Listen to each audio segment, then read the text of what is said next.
Well, hello, friends, and welcome to the first This Week at Little Hills of the new year. We're going to be doing something this year we did a few years ago, and I loved it, and I hope you did as well. Or if you're newer to us and you haven't been through it before, you'll love it this time. We're going to go through 52 books of the Bible this year, and we're going to pick a verse that is significant in each one, and oftentimes it's a very hard decision. So we're just going to pick one of those significant verses and use that to guide us each week. And if you want, you can read the rest of the book. You don't have to, though. The point is just to get a sampling of the Bible throughout the next year. And we're going to cover not all the Bible because there's only 52 weeks, but get a lot of it over that time. And since it's our first one of the year, first full week of the new year, let's go ahead and start with Genesis chapter 3:15. It says, God speaking to Adam and Eve, and this is right after sin has come into the world. And he says, I will put hostility between you and the woman, and between your offspring and her offspring. He will strike your head, and you will strike his heel.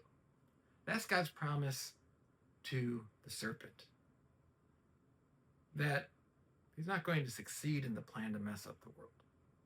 So we go into this new year, there's all kinds of things that feel broken in this world. We hear about wars raging around the world, uncertainty, economic uncertainty, just personal uncertainty. We face all these things that come as a consequence of our sin.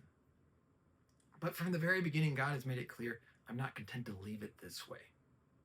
So as we go into this new year, I can't promise you that you're going to have a great year, but I'm going to have a great year. I hope that we do.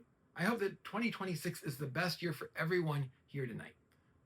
Well, for everyone. But it may not be. But here's what we know.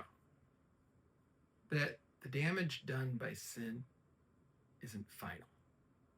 That heel of the man someday would strike the serpent, and indeed did, because Jesus came into the world and he offered the solution to sin.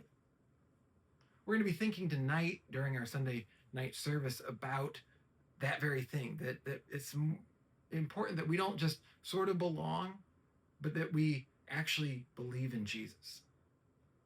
And as we start this year, if you haven't yet trusted in Jesus, don't keep going like that, because we do know that the world's broken. We all know it. We all feel it. But there's hope. There's a solution. And so I hope that you will join me in just a little bit.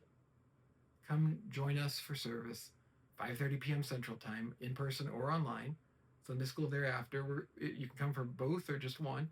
And we would love to explore that more together, because we all need to dig more deeply into who Jesus is in this new year. Hope you have a wonderful and blessed afternoon, and I'll see you again very soon.